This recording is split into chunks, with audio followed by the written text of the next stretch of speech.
Hey,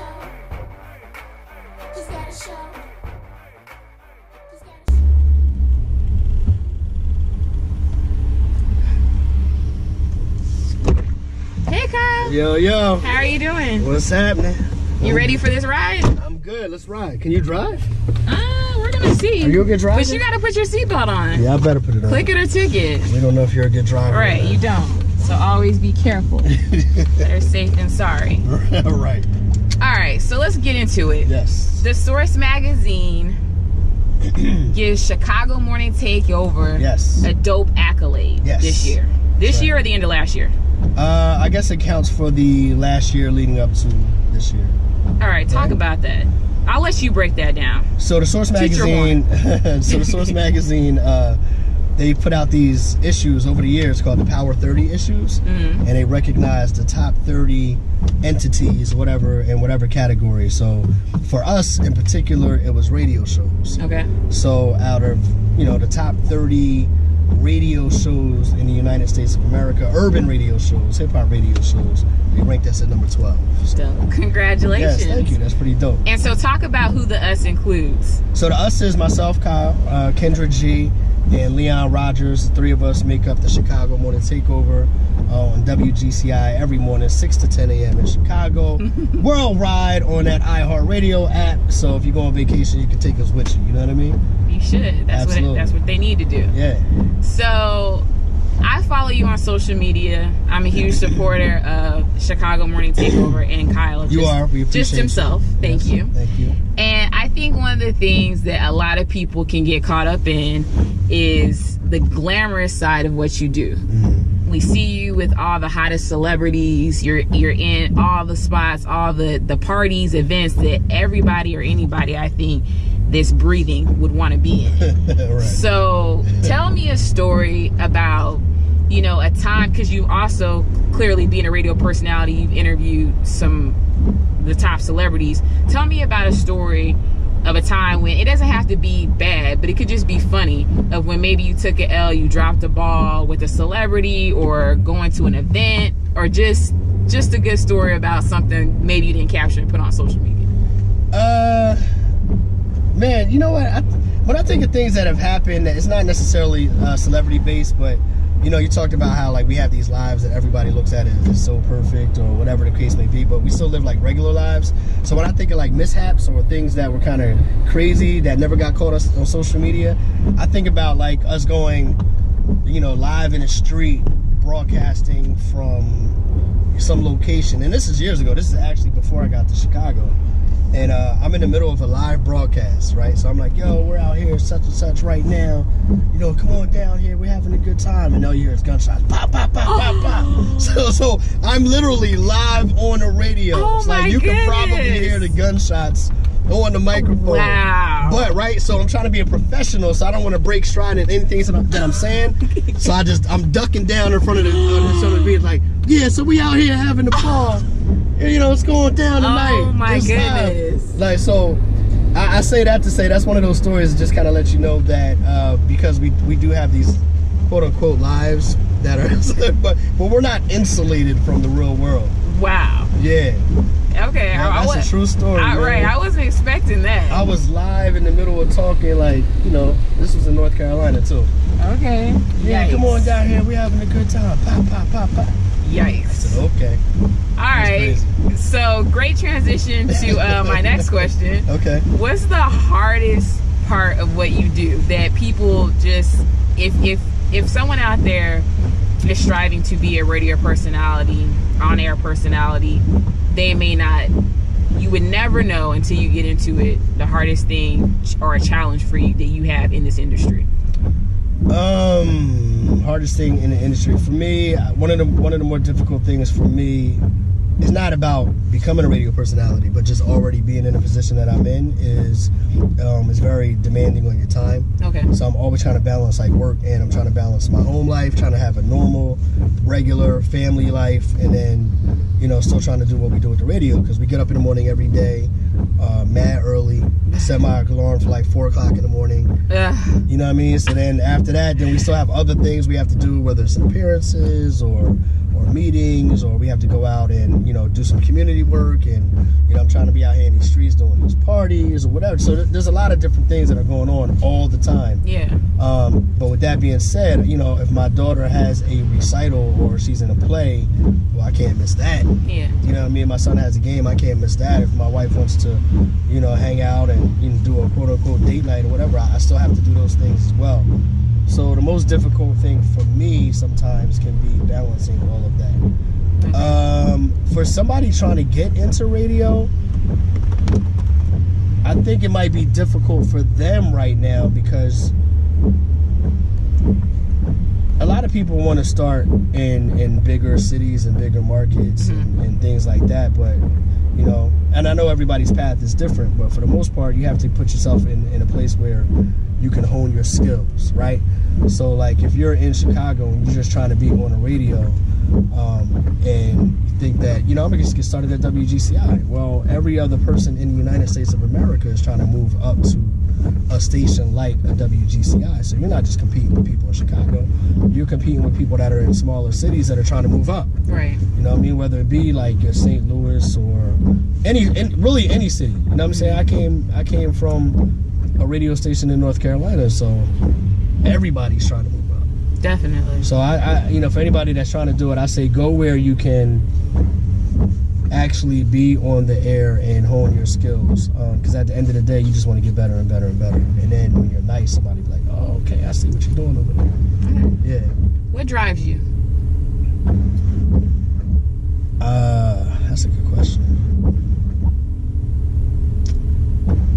good question. Family, definitely. I'm big on family, and not just like in my household, like my extended family. I kind of grew up with my cousins being my friends. You know what I mean? You know how that goes.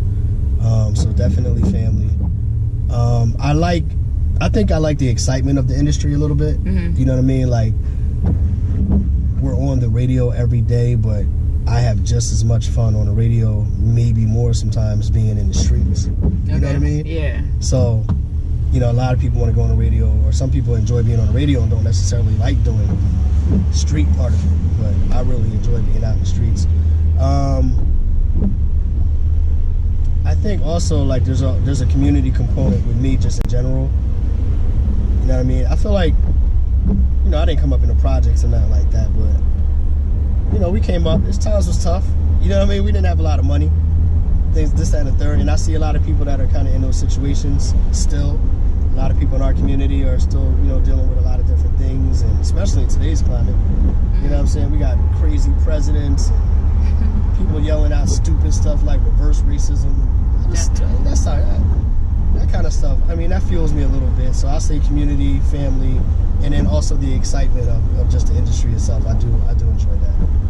What's been a roadblock in your career? I can't really complain about no roadblocks. I guess if you'd have asked me this before I got to Chicago, I would have felt like at that time that I didn't move up in market size at the speed I would have liked to. But God's timing, I guess. You know what I'm saying? It's all good. Yeah, I don't know that there's a roadblock. I guess there's just different situations you have to figure out how to work through. You know? So not necessarily a roadblock, but how I'm gonna make this work? How I'm gonna get out of this situation? How am I going to whatever? You know? And I guess the most difficult time was I spent like 6 months unemployed trying to figure out how I was gonna land on my feet. And that was it. Other than that, I can't really complain as far as this industry. It's been pretty good for me. I can't complain. Awesome. So, I would go pick up 3 people. Yeah. Dead or alive, famous or non, anybody you wanted right now. Yeah. To be a part of this ride share service thing we got going on. Right. We got going on right here. Right. Who would you want me to pick up? I would want you to pick up Muhammad Ali. Nice. Muhammad Ali is one of my favorite historical figures, sports or whatever. It's not just sports with him, because he stood up for the rights of black people and lost his career over it. You know what I mean? And he never buckled under none of that. So definitely Muhammad Ali. Okay. Maybe like a Dave Chappelle. We can pick up Dave Chappelle, see what Dave is talking about. Okay. I like him for the same reasons. Like, he's super funny, but all his content is very relevant. Definitely. You know, socially. You know what I mean? And we might go pick up my father, man. My father passed away in 2008. Okay. So we would pick him up and we have a nice little conversation with him. Sorry for your loss. I like that. I like your 3. Yeah. I like it. So what, and I know you gave some really good advice to the aspiring radio personality, but I also want to just ask you, for the people that give some advice out there for rappers and singers. I'm not saying wait, hear me out on this, right? Right. So people see me, and you know, like I'm coming up, I'm hustling with the grace of God out here, trying to build a name for myself and my brand, my team, my family. You're doing a good job. Thank you, I appreciate that. And because people see that I'm associated, affiliated, whatever, I take pictures or videos with certain people, they think that if I'm in a picture, wait, hold on. Thank you. I appreciate that. Ooh, let me let this car get by. We good. Thank you. So, and make it right here? Yeah, make this right. Perfect. So, if I'm in a picture with a DJ, or have been, like, I've had a rapper, aspiring rapper, reach out to me and be like, can you pass my music on to such and such? Right. Which, I can't do that. I couldn't do that. So for you, what advice would you give? Because you are around and you have been for many years, musicians specifically, rappers, singers, all that. Advice would you give about approaching someone like yourself that's in the industry, and what are the limitations to what you can do to help them? I think people, and I used to be the same way, so let me start off by saying way before radio, I was one of these aspiring rappers, right? Trying to get on this, that, and the third. And I think, you know what I'm saying, there's that mentality of, if I can just get my music to the right person, I'll be discovered. But I think a lot of people don't understand that the industry has changed. You know, there was a time when people were looking to discover people. Now they're not looking to discover people. They're saying, yo, who's hot already? Who's got 1 million followers or 1 million views on YouTube? Who's got 1 million followers on Instagram already? Who already has a fan base that I can put them on my record label and then we can make money? So that being said, stay in this lane, or should I get over? Yeah, that's right. Okay. So with that being said, you have to build your own fan base up. You know what I mean? Because if you try to get your record to an artist and they're like, all right, so what's your fan base like? You know, who's rocking with it? This, that, and the third. And they're like, yo, I really don't see anybody. There's no following behind what you're doing. They're not going to care either. And I think that's what's changed over the years. Social media and the internet has made it so on the real, you don't even need anybody else. You just have to build your own following. You know what I'm saying? Chance has showed us that. Definitely. Chance ain't signed to no record label, so why y'all still trying to sign to record labels? You know what I mean? Yeah. Chance never sold an album in his career. Everything he's given away has been for free. So if that doesn't tell you that the blueprint has changed, then I don't know what other examples you need.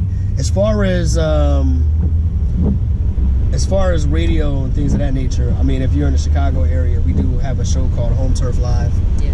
Jamal Smalls does. I want to say it's on Sunday nights. So you could submit music for that. You know what I mean? If you want to do that. But if you're looking at the bigger picture is you need to develop your following on the internet. Or in the streets, I should say. The streets, and then use the internet to kind of fuel that or display that. You know what I mean? Show what you got going on. Definitely. And I don't want, and I hope now that I'm even replaying back the question that I had, I hope I did not come off like, you know, I appreciate all my followers out there, anyone that, you know, and if I can help, I definitely want to do that. But I just wanted to know if you had like a list of things that kind of like, I mean, you explained, but so yeah. So if I offended anyone out there by the way that I said what I said, I do apologize. I didn't mean that, but I can't. Nobody should be offended, though. Nobody. That's just honest. But just the way that I said it. Nobody should be offended. Right. Nobody should. It is a perception that because we do what we do, quote unquote, we quote unquote made it. But you know, it's so much larger than what we do. You know what I mean? It's a lot of us are still grinding. You know, and you mentioned that earlier. Like, if you're still trying to grind to get to a level that you want to get on, it's difficult to kind of say to somebody else, like, yeah, I can get you here. Like, you feel like you're not there yet. Right. You know? Definitely. Well, Kyle, we have had... Get something to eat? What are we doing? Well, yeah, we're at your stop, too. Oh. I mean, yeah, get something to eat, whatever you want to do. But, I mean, we're here now. Okay. But I really appreciate you. Like, we have had talks, and you have, you know, given me gems. And you have been so supportive of not just me, but my team. Yeah, you got a dope squad. Thank you. And it means so much to me. So I just want to encourage you to keep doing your thing, keep grinding, keep just being the king that you are, because you are. Thank you. And I love your parties. I mean, you throw some of the best parties. You're trying to have a good time. Best parties. Yeah. And like I said, the bigger thing outside of that is just you're a great person. Thank you. So I appreciate you letting me pick you up and drive you around. I hope the driving was up to your standard. That was pretty good. I got you. Yeah, you had that one little hiccup when we was trying to get over, and then you almost hit that car. But right, really. Other than that, you know, we'll take that out. We'll cut that part out. But we're here. He's here in one piece. So you want to go inside and grab something to eat? Yeah. All right, let's do that. All right, appreciate it. Bye.